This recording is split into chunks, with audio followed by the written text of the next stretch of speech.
Michel Bougenat, qui va se produire en juillet donc, dans un spectacle à Saint-Laurent-du-Var, et il offrira la recette à la SNSM du Cros de Cagnes.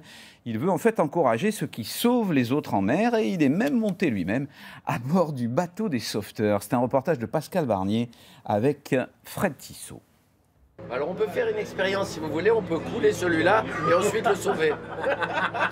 Toujours le mot pour rire, Michel Bougenat, même quand il est aux commandes de la vedette SNSM du Cros de Cagnes.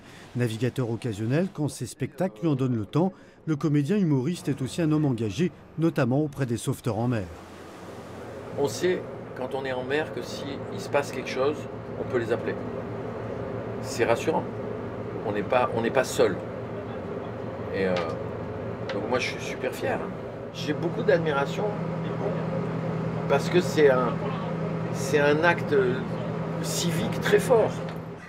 Michel Bougenat connaît bien les équipiers du Cros de Cagnes.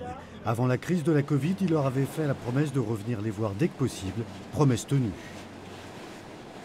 C'est toujours un plaisir de l'avoir avec nous parce que c'est quelqu'un de fidèle, de généreux, qui partage les mêmes valeurs que les équipiers de la SNSM. Michel Bougenat ne vient pas les mains vides. Il donnera aux sauveteurs en mer l'intégralité des recettes de son prochain spectacle prévu le 8 juillet à Saint-Laurent-du-Var. Une manne bienvenue pour la station du Cros de Cagnes qui survit grâce aux dons et à quelques subventions. Ça coûte beaucoup d'argent pour une petite station comme la nôtre. Globalement, en entretien, c'est quand même un bateau qui a 12 ans. Et lorsqu'il y a une pièce qui lâche, par exemple, sur un moteur, on change de suite la même pièce sur l'autre moteur. Donc globalement, je compte 25 000 € pour l'entretien du bateau. À cela s'ajoute une facture annuelle de carburant de 10 000 €. Grâce à ce don, les sauveteurs pourront poursuivre leur mission. L'an dernier, la SNSM Cros de Cagnes a porté secours à 60 personnes en détresse entre Saint-Laurent-du-Var et Villeneuve-Loubet.